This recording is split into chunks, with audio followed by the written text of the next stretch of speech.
आणि सध्याची ही दृश्य आपण पाहतोय शिवतीर्थावर मुख्यमंत्री देवेंद्र फडणवीस यासह भाजपचे प्रदेशाध्यक्ष रवींद्र चव्हाण, उदय सामंत हे बाळासाहेबांच्या स्मृतीस्थळी इथे त्यांना अभिवादन करण्यासाठी आलेले होते।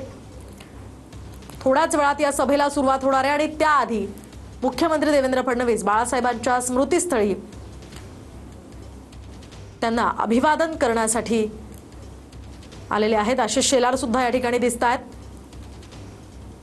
बीएमसी साठी खरं तर ही शेवटची प्रचार सभा आता असणार आहे। ही दोन महत्त्वाची दृश्य आपण पाहतोय। शिवतीर्थावर काल ठाकरेंची सभा झाली आणि काही वेळापूर्वी शिंदे या ठिकाणी बाळासाहेबांना अभिवादन करण्यासाठी येऊन गेले। त्यांना पुष्पहार अर्पण केले।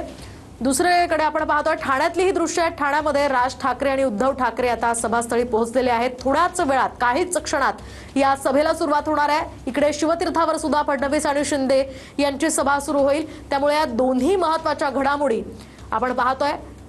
या सभांमधून एकमेकांवर काय आरोप प्रत्यारोप केले जात आहेत, काय उत्तरं दिली जात आहेत, काय टीका केल्या जात आहेत, शिवाय काय नेमकं कुणाकडून बोललं जात आहे त्याकडे सर्वांचं लक्ष लागलेलं आहे।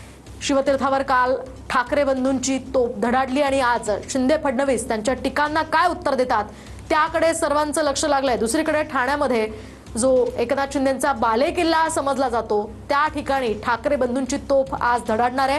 त्या ठिकाणी ठाकरे बंधू आज काय मुद्दे मांडतात, काय बोलतात त्याकडेही सर्वांचं लक्ष लागलेलं आहे।